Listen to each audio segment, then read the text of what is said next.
afternoon everyone. My name is Dr. Neelam Chaure. Last video में मैं phase rule explain कर रही थी, that is F equals to C minus P plus two. F is the degree of freedom, C is the composition and P is the phases. C को हम समझ चुके थे, what is the composition, what is the number of phases. शायद degree of freedom भी हम समझ चुके थे, लेकिन इसके एग्जाम्पल को मैं एक्सप्लेन कर रही थी. ये एग्जाम्पल पूरी तरह एक्सप्लेन नहीं हो पाया, तो टेक्निकल प्रॉब्लम के कारण ये वीडियो मुझे ऑफ करना पड़ा. तो इसको कंटिन्यू करते हुए मैं अपने main topic one component system, water system को एक्सप्लेन करूँगी. So first of all we want to discuss degree of freedom. So what is the degree of freedom. तो एग्जाम्पल से समझेंगे. Degree of freedom is equals to when same we take same example, when water equilibrium with ice equilibrium with water vapor. Here water is liquid phase, ice is solid phase and water vapor is gas phase. So the value of phases is 3 because here 3 phases exist: liquid, second water, third gas. That's why we take number of phases equals to 3. Same, how can express what is the component of water? H2O. What is the component of ice? H2O. What is the component of vapor?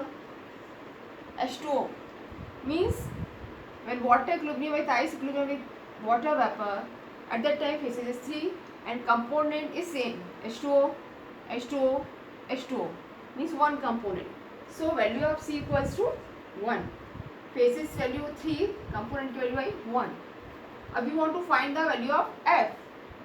So F equals to C minus P plus 2. हमने यहाँ F कितना find किया?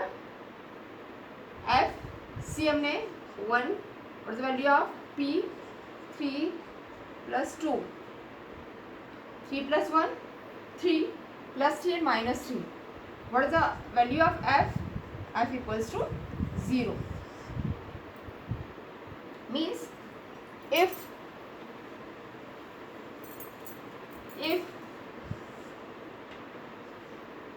F equals to 0 means this water system at that time is non-variant.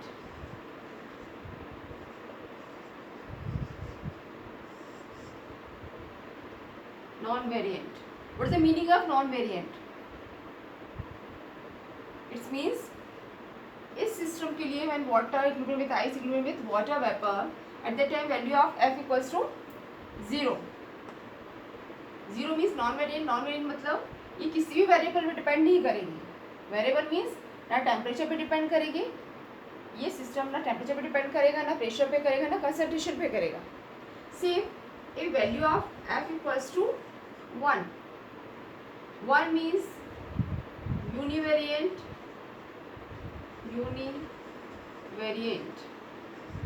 उसे water system क्या हो जाएगा?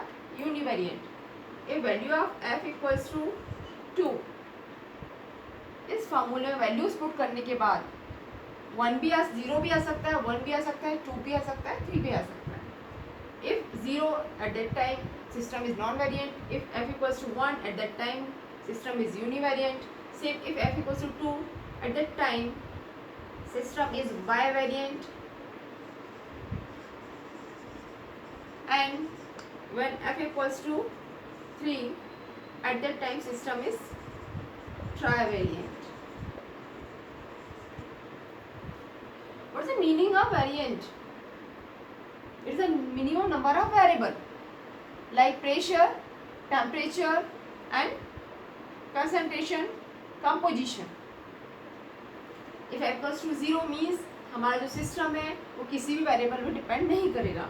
यदि F equals to 1 है, इट्स मीन्स हमारा जो सिस्टम रहेगा वो किसी एक प्रेशर, टेम्परेचर एंड कंसंट्रेशन में से किसी एक वेरिएबल पे डिपेंड करेगा. If F equals to 2 at that time जो हमारा सिस्टम रहेगा वो प्रेशर, टेम्परेचर एंड कंसंट्रेशन में से किसी दो वेरिएबल पर डिपेंड करेगा. If value of F equals to 3 at that time अपना जो सिस्टम रहेगा वो तीनों वेरिएंट पर डिपेंड करेगा, प्रेशर, टेम्परेचर, कंसंट्रेशन। सो ये हम समझ चुके हैं। अब हम डिग्री ऑफ फ्रीडम को कैसे डिफाइन कर सकते हैं। Okay, so degree of freedom means F equals to, we want to define a minimum number of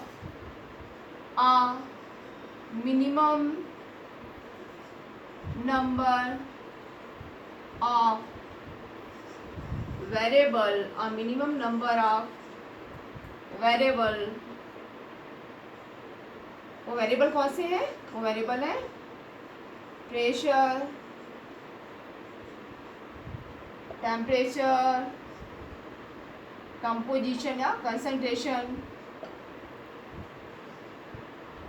A minimum number of variable, okay, pressure, temperature and concentration, we can say composition, okay, which must be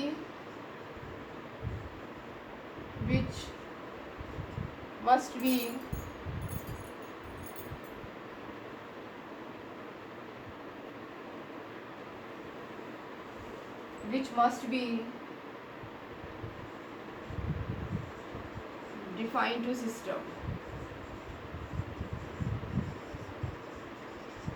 जैसे हमारा system क्या था, when water equilibrium with ice, equilibrium with water vapor, ठीक है ना। इस system को define करने के लिए कितने वेरिएबल चाहिए पड़े? ज़ीरो मीन्स हमारा जो डिग्री ऑफ फ्रीडम है वो किसी पे भी, ना प्रेशर पे, ना टेम्परेचर पे, ना कंसंट्रेशन पे, किसी पे भी डिपेंड नहीं करेगा। यदि एफ की वैल्यू 1 आती है तो वो प्रेशर, टेम्परेचर, कंसंट्रेशन में किसी एक पे डिपेंड करेगा। यदि एफ की वैल्यू 2 आती है तो प्रेशर, टेम्परेचर, कंसंट्रेशन में किसी दो पे डिपेंड करेगा। यदि एफ की वैल्यू 3 आती है देन एट दैट टाइम ये जो वाटर सिस्टम रहेगा वो तीनों पे डिपेंड करेगा। Okay, thank you.